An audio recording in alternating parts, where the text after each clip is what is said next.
بسم الله الرحمن الرحيم. الحمد لله رب العالمين، والصلاة والسلام على أشرف الأنبياء والمرسلين سيدنا ونبينا محمد وعلى آله وأصحابه أجمعين. أما بعد، زما عزت مندو د غزوه بدر په سلسله کې دا زمونږ پنځم مجلس دی. عزت مندو اوس د غزا نه یو ورځ مخکې شپاړسمه روژه ده، 16 رمضان دی، او نبی علیه الصلاة والسلام او صحابه د قتال انتظار کی. زما عزت مندو نبی علیه الصلاة والسلام او صحابه چې کوم دی انتظار کی، او نبی علیه الصلاة والسلام لا دو یو جونګړه جوړه کړله، او نبی علیه الصلاة والسلام او صحابه چې کوم دی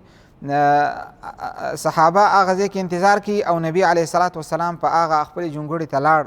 او الته الله جل جلاله نه نبی علیه الصلاة والسلام سوال کی. نبی علیه الصلاة والسلام وی اللهم وی اے الله وی کوته نن دا خلق هلاک کی، اے الله ستا عبادت په بیا په ځمکه منتې ونشي، اے الله ستا عبادت په بیا په ځمکه منتې ونشي. زما عزتمندو نبی علیه الصلاة والسلام ډیر الله جل جلاله ته زاری کوله، تر دې پورې چې بیا نبی علیه الصلاة والسلام بار ته ووته،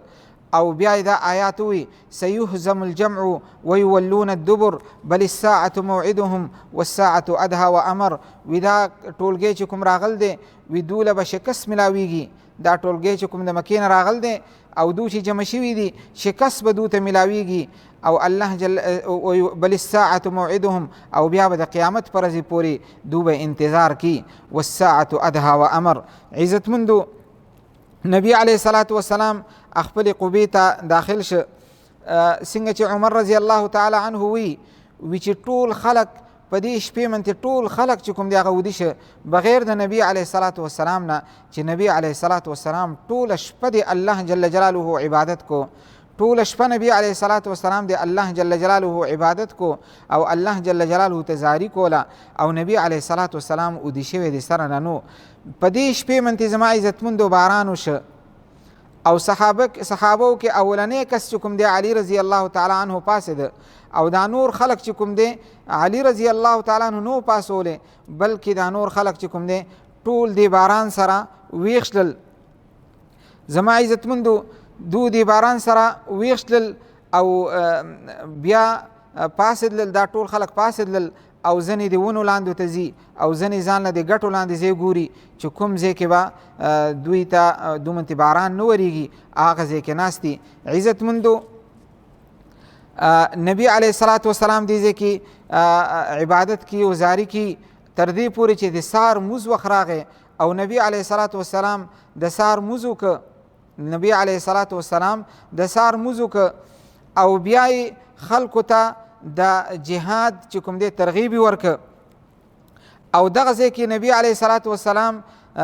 لغونتې پریشانۍ ووړه، لغونتې ودي شه، او بیا نبی علیه الصلاة والسلام ویښ شه.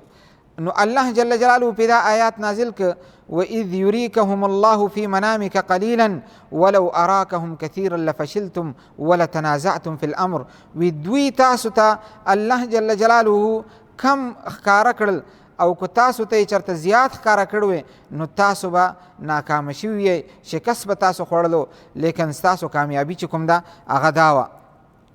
عزتمندو مشرکین چې کوم دي هغه راجمع شوي دي، او دو دې ځای کې ودي شوي وو، او سار مالې چې پاسېدلل د شراب څکلي دي، او شراب نه چې یو سړی پاسي نو زما عزتمندو حالات د هغه منحوسي، او د هغه حالات خرابي، شکل د هغه خرابي، منحوس شکل هغه پاسي. نو دو په دې حالات کې پاسېدلل، او نو دو بیا یو کس خپل ولیږه، عمر ابن وهب نوم دی هغه یې ولیږه چې ته ورشه مونږ له دا مسلمانان وګوره چې دا څو دي. نو دی لاړ، او ډیر تیز او ډیر مهارت والو، دی لاړ چې دی وکتلل، نو وی چې دا خلق چې کوم دی وی دقه 300 خواوشه خلق دی، دی نه زیات نه دي. نو بیا دوی ته ما ته لږ فرصت راکوي چې زه لږه اپله دې پله لاړ شم چې دوی چېرته نور څه ځای کې څه ټولګی وغیره نه کینولی. نو دی لاړ دغه دی وادي کې اپله لاړ، او دې پله راغی، نو نور هېڅوک نشته دی، او دغه خلق دی. نو ابو جهل دې ځای کې ووی دا خو موږ ته دمه اسان دي لکه څنګه چې سړی اوښ خوري. وي اوښ چې سړی حلال کړي او د هغې غوښه خوري نو موږ ته صرف دغه دي ځکه موږ 1000 کسان یو او دا چې کوم دي 313 کسان دي او موږ ته د دو قتلول چې کوم دی هغه ډېر زیات اسان دي. عزتمندو امید مې دا دی چې تاسو موږ سره باقي حلقو کې او باقي مجلسونه موږ سره هم مکمل کړئ. الله جل جلاله موږ له د عمل کولو توفیق راکړي. و آخر دعوانا ان الحمد لله رب العالمین.